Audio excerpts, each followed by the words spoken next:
नमस्कार, स्वागत है आपका। आप देख रहे हैं इंडिया बोल रहा है। मैं हूं आपके साथ विवेक शांडिल्य। आतंकवाद के तंज से दुनिया धधक रही है, हर तरफ चीख पुकार मची हुई है और अभी सिडनी की तस्वीरें आंखों से ओझल भी नहीं हुई हैं, जहां 16 मासूम जिंदगियां आतंक की भेंट चढ़ गई।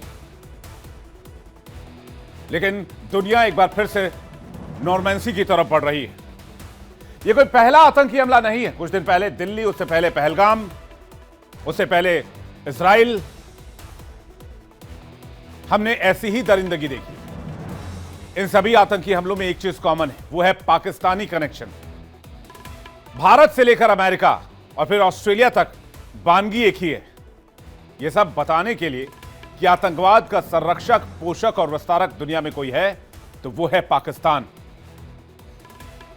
आज ऑस्ट्रेलिया की धरती लहूलुहान है, मगर खामोश है अमेरिका। तो आखिर क्या वजह है कि अमेरिका पाकिस्तान के खिलाफ एक्शन लेने के बजाय पाकिस्तान को इनाम दिलवाता है, आईएमएफ से लोन पास करवाता है? यह रिश्ता क्या कहलाता है? सिडनी हमले को लेकर बड़ा खुलासा हो रहा है। सिडनी हमले को लेकर माना जा रहा है कि इसकी साजिश आईएसआईएस, दोनों आतंकी, और पाक खुफिया एजेंसी आईएसआई की मिलीभगत से किया गया है।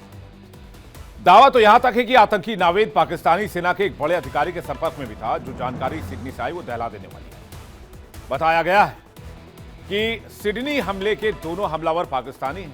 आरोपी पिता साजिद अकरम 1998 में छात्र वीजा पर ऑस्ट्रेलिया गया था। साजिद ने वेरना नाम की ऑस्ट्रेलियाई महिला से शादी की। साजिद ने अपना वीजा पार्टनर वीजा में बदल दिया। साजिद अकरम के पास ऑस्ट्रेलिया की नागरिकता नहीं थी। बेटे नवीद का जन्म 2001 में ऑस्ट्रेलिया में हुआ। नवीद अकरम ऑस्ट्रेलियाई नागरिक है। सिडनी के अल मुराद इंस्टीट्यूट में छात्र था। यह संस्थान अरबी और कुरान की शिक्षा देता है। नवीद ने इस्लामाबाद के हैमदर्द यूनिवर्सिटी में पढ़ाई की। 2019 में नवीद ऑस्ट्रेलियाई सुरक्षा खुफिया संगठन के जांच के घेरे में आया।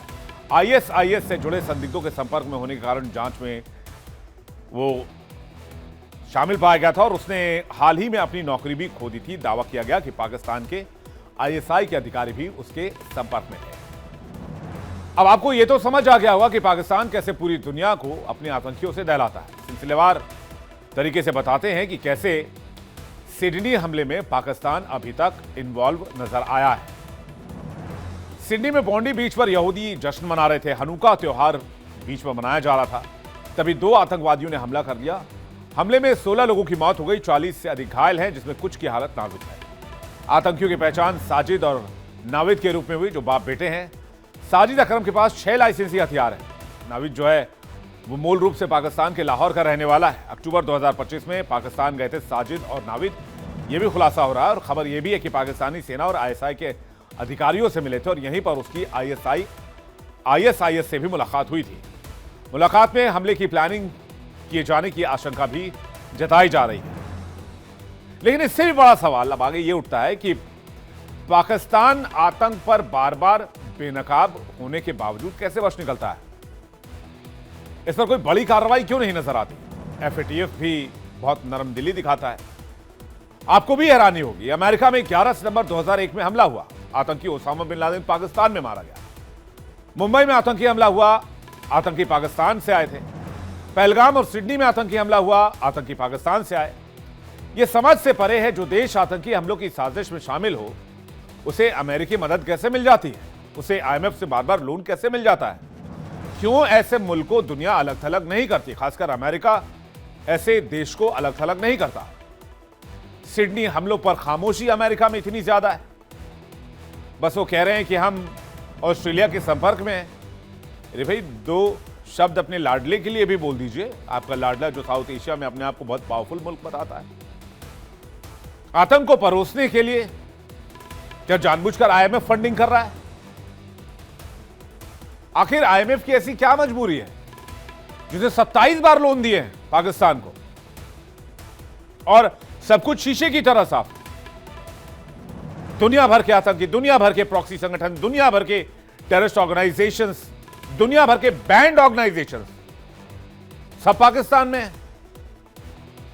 लेकिन आईएमएफ ने 27 बार लोन रिलीज किया, जो आंकड़े हैरान करने वाले, समझ में नहीं आता। या क्या दुगलापन है आतंकवाद को लेकर दुनिया का, खासकर वेस्ट का? आईएमएफ ने पाकिस्तान को 24 से ज्यादा बार लोन दिया है। पाकिस्तान आईएमएफ का नियमित उधार करता है। 5 दिन पहले आईएमएफ ने पाकिस्तान को 1.2 अरब डॉलर का लोन दिया। अब तक लोन की राशि 40 अरब से ज्यादा मानी जा रही है। और एक बात तय मानकर चलिए, यह सब बगैर अमेरिकी मदद के संभव नहीं है, क्योंकि आईएमएफ का सबसे बड़ा हिस्सा लगभग 17% का अमेरिका कंट्रोल करता है। भारत के पास लगभग 3% की भागीदारी है। तो सिक्का किसका चलेगा? इंसान के लिए इशारा काफी है। किस लिए बार बार पाकिस्तान की मदद के लिए आईएमएफ हाथ बढ़ाता है, अमेरिका हाथ बढ़ाता है? 1950 और 60 का दशक ले लीजिए। 54-55 में पाकिस्तान को सीटों और सेंटों में शामिल किया अमेरिका ने, जिसके तहत सैन्य सहायता, हथियार और आर्थिक मदद दी। उद्देश्य था कि सोवियत संघ के प्रभाव को रोकना है। अब आ जाए 60 के दशक में, अमेरिका ने F-86, F-104 जैसे लड़ाकू विमान दिए। लेकिन 1965 के भारत पाक युद्ध के बाद दोनों देशों पर उसने बैन और सैंक्शंस लगाए। 1970 का दशक याद कीजिए। 1971 के बांग्लादेश युद्ध के समय अमेरिका का झुकाव पाकिस्तान की ओर था। यहां तक कि भारत के खिलाफ उसने अपने सबसे बड़े नेवल फ्लीट को उतार दिया था और भारत की तरफ रवाना कर दिया था। वो तो बीच में रूस आ गया। 1977 के बाद पाकिस्तान के परमाणु कार्यक्रम के कारण अमेरिकी सहायता कम की गई, लेकिन फिर भी इसमें सैंक्शंस नहीं लगाए गए। अब 80 के दशक में आ जाइए। यह सबसे बड़ा सहयोग का दौर था। अमेरिका ने अरबों डॉलर की सैन्य और आर्थिक सहायता दी।